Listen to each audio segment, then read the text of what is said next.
Hey guys, welcome to my channel. My name is Jenna and today I'm 15 weeks pregnant with my fourth baby, which is actually crazy. But I wanted to do a first trimester recap because I just love documenting my pregnancies. I obviously didn't document my third pregnancy if you've been around that long, but I did my first and my second and I already regret not doing my third. I hesitated to document this one at all because I was afraid my third baby would grow up one day and be like, why did all my siblings get pregnancy updates online and I didn't? But I don't know, I already regret not documenting hers so bad, but at the same time, I did it because we were trying to like have fun and make it a surprise / secret the whole time. And so I don't regret it, but I do. So Annie, if you watch this, your pregnancy was special and different because we were doing something fun to keep it a surprise, but you're loved just the same. So anyways, that's why I haven't done any updates yet, is because I've been kind of like mentally battling. I felt bad about it, but I've also been super busy because I have 3 other kids, but I really wanted to put my first trimester all in one place because it has been quite different than my other pregnancies. I also just love having it to look back on and for my girls to look at when they're older if they want to. So yeah, this is my first trimester recap. If you are also pregnant, I would love to hear in the comments how far along you are. I'm due in the middle of November. I'm so excited for a fall baby. But yeah, let's get into the recap. We are currently in my laundry room at my sewing desk because this is the only quiet place in the house when I have 3 other kids here. So I apologize for the lighting or sound. It's not ideal, but it is what it is. Going all the way back to the beginning, I did try and track ovulation this time with OPKs, and I never got a peak. I was testing really early in my cycle and also like 2 or 3 times a day once I knew I was getting close to the window, and I never caught a peak. I never got a positive. I did catch like a slight surge. I caught like a little bit of darkening on my chest, and so I'll try and insert a picture of that. I think I maybe just got my first positive. I feel like it's almost there, not quite, so that means maybe later today it will be. Oops. But let me know, what do you think? Is this positive or not? I don't really know exactly how to use these, but I'll show my other test for reference. So this was like 3 days ago, and then this is today. I definitely see a rise, so I'm really excited to see if it's positive tonight. But right off the bat, I was kind of like, okay, maybe my body's not quite regulated after weaning my third baby. And so I was just kind of like trying to not get my hopes up too much. And then that kind of vibe continued throughout the 2-week wait because I had no symptoms. I didn't even have any like menstrual cycle symptoms or any pregnancy symptoms. So the only 2 things I ended up having were at around 8 DPO, I got the stomach flu. I knew it was not morning sickness. I knew it was the stomach flu because my youngest had the stomach flu just like 2 days before that, and it was the same. So I knew it was that, and then immediately when I got sick with that, I was like, okay, it's probably gonna not happen this cycle because I didn't think my body would like allow me to get pregnant when I was sick. And so I was kind of just like, well, maybe next time. Also, I was a lot more sad than that in my head, but for the sake of this video, I was like, well, maybe next time.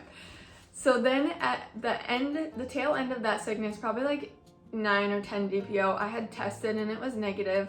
But I remember I was starting to feel like hungry again after the stomach flu, and the only thing I could think to eat was pickles. And I remember sitting at the counter and I was like, making a mental note, like, that is a little strange that coming off the stomach flu, the only thing I want to eat is pickles. But at the same time, I love pickles even when I'm not pregnant. So I was like, I don't know, maybe it's just maybe it's just weird because I'm all messed up from the stomach flu.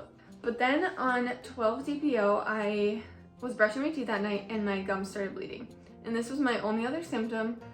And that did make me think, because every time I've been pregnant, my gums bleed like right before my positive test or right after. And I was brushing my teeth and they're bleeding.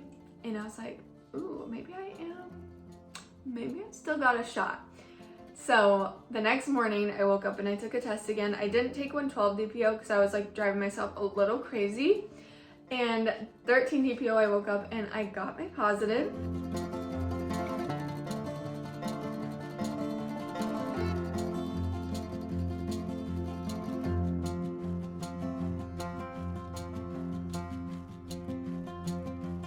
which was so exciting. I will definitely not show all that footage because I was feeling a whole bunch of emotions. I have wanted more kids. Like, I've always known I've wanted a lot of kids, but I just didn't know if we were gonna have any more after our third. And I also really wanted to experience having a fall baby because I've never had a baby born in the fall before, and I'm born in the fall. And so I really wanted to experience it, and this was like the last month that would be a fall baby. And so when I got my positive, I just had a very large range of emotions, but I had so much emotions come to me because I just thought that we were maybe only gonna have 3, and I really wanted a 4th. And so when I got the positive, it was like, I just felt so blessed by God that He would give us another one, or like give me the opportunity to have a baby again. And so yeah, that's why I had so many emotions, and that's why I will not share the whole video because it is a little much, I will say. But yeah, so that is my 2-week wait. And then I had a pretty uneventful first trimester as well, but I did have symptoms that were not morning sickness. Once I've experienced morning sickness, I feel like that's just what I assume pregnancy symptoms are, even though I have had so many other ones. It's just like, that's the one that everyone thinks of as symptoms. And so I was like waiting and waiting. I think it was around 6 weeks. I'm like, I don't have any heightened sense of smell, like I'm not nauseous. I should definitely be feeling something by now. And I was all shocked, even though I was doing things actively to prevent getting morning sickness again. Yeah, the only symptom I had from weeks 4 to probably 8 was intense bloating, like so bad I couldn't even wear regular pants starting at like 6 weeks. I was also moody, like a little bit irritable, like I was PMSing or something, but that's pretty much it. Oh, and then during like 6 to 8 weeks as well, I had like crazy appetite. Like I was so hungry that nothing satisfied it.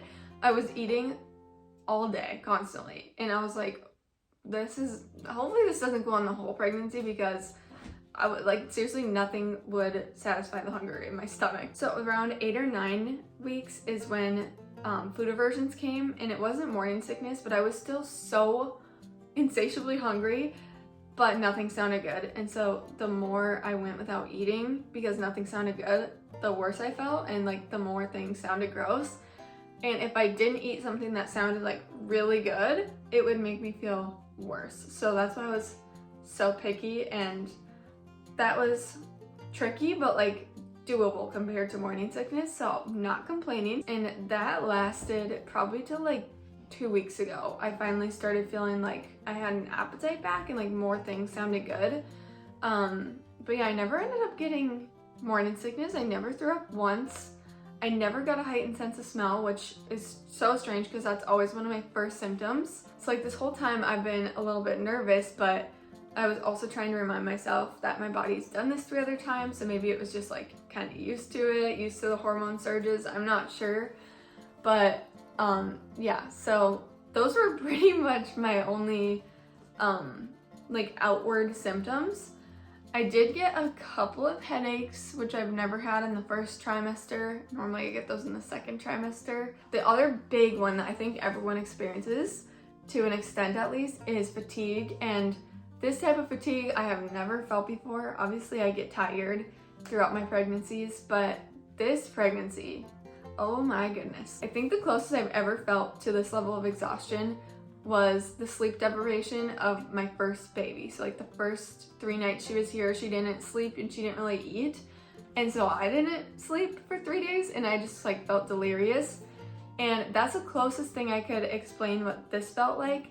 But it wasn't like mentally delirious. It was like I couldn't keep my eyes open, and my body was so exhausted. Like I had something, like I was fighting off a sickness, that I felt like I couldn't even lift my arms. And that was tricky because I have 3 other kids. And so it was kind of like, I'm just making sure that they're safe and they're fed, but I'm gonna lay down as much as I possibly can. And yeah, pretty much nothing got done around the house or anything like that. So that was a fun symptom, but again, better than morning sickness, I will say. I have 2 or 3 small symptoms I can think of throughout the first trimester. One of them being like crampy feeling in my back, and like a little bit of period type cramps in the front. Just on and off, nothing too crazy.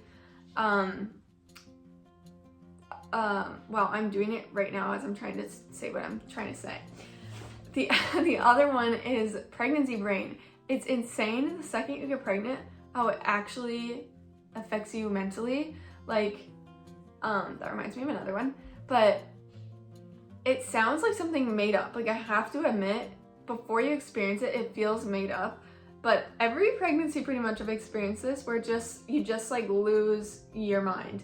When you're trying to talk or when you're putting something away. There's so many times I've put stuff away in the wrong spot, like fridge items go in the cupboard and we have to throw them away and I don't even remember doing it. Like, and it's not that I'm just being lazy, or like at least it doesn't feel that way. I truly don't even remember doing the thing that I did.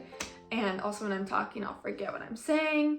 So that's one that I've noticed for sure. And it's like overnight. Like, I get pregnant and overnight I just lose my train of thought and do things stupidly. But that reminds me of the next symptom, which I don't think I've ever talked about before, maybe on my channel, but I get this in most pregnancies, is major anxiety.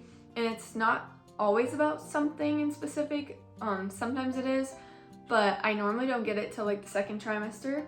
And this time I got it very early, like right away. I just will start feeling like something's wrong, not necessarily about me or the pregnancy, but just like in general, something feels off, like something bad's gonna happen.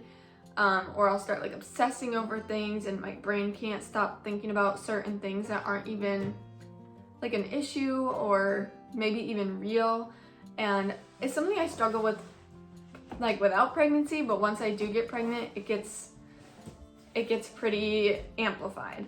So that's one that I've noticed, and I'm hoping that since it came in the first trimester that it won't come stronger in the second.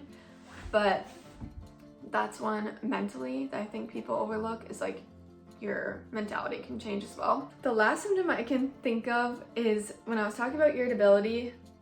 As the first trimester went on, it just like concerningly irritable. And I'd like to say I'm not typically a very irritable person. Like, I don't have anger problems. Anger is not typically something that I struggle with. I'm pretty emotional, don't get me wrong. Like, I feel a lot of big emotions, but anger is not typically one of them. Like, annoyance isn't typically one of them. I will sometimes get so irritated in my mind. Thankfully, I'm able to control it outwardly. For the most part, my husband is probably like, well, but yeah, I'll get so annoyed by the littlest things. Doesn't even have to be something a person did. It could just be something that happens, something someone said, something, a noise that happened, and I will get like unreasonably irritated in my head, where I'll stop and be like, oh my gosh, what is wrong with you? Like, anyways, that's starting to go away. Like, now that I'm getting a little more energy and I'm not super, like, I'm not trying to find food that sounds good anymore. I think sadly that was a part of it, is just like being so hungry but not being able to eat anything. And now that that's going away, I think my irritability is like starting to level out a little bit, but it's like PMS on steroids, and I don't remember feeling that, at least to this extent with my other pregnancies. So I'm hoping that that like levels down a little bit, because I do not like feeling angry. I don't like that intensity inside me. Anyways, I think that's all for this update. I think that's all for my first trimester recap. Oh, you know what? I should probably put in some ultrasound details for myself for later, because I'm upset I don't have those with my third pregnancy. So for my ultrasound, that was at 8 weeks, and baby was measuring a day or two ahead. And also the heartbeat was 180, which I was a little concerned about because that seemed really high to me. But the ultrasound tech was very reassuring, and she said 180 is like technically the limit of the highest that we like to see it, but I'm not concerned at all. It'll probably be way down next time we check your heartbeat, or we check the baby's heartbeat. And she was right, it did go way down, but it was something I was a little concerned about. And then secondly, during the ultrasound, I was like, is my placenta anterior or posterior? I just like to know things. And I honestly didn't really get much of an answer, because it's like, it wasn't in position yet. She said it was fully covering my cervix, which at that early, she's like, typically I wouldn't say anything about it because it will likely move. But she asked me if I had any spotting, and I was like, no. And she's like, okay, well, I'm actually shocked by that just based off where your placenta is forming right now. So don't be surprised or alarmed if that happens, which I immediately was alarmed. I was like, I don't want any spotting. I know it can be like a normal symptom, but I mean, no one likes to see that when they're pregnant, you know? So I was hoping that didn't happen, and it never ended up happening, but she did tell me she wouldn't be surprised if it did happen.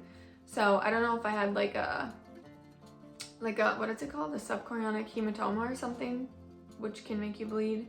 It's like behind your placenta, a little bruise. I think she said I had something like that forming, or a little one, I'm not sure. But that was something interesting I've never had said to me at an ultrasound before. And yeah, that's pretty much it for my first trimester update. I'm so excited I finally have it in one place.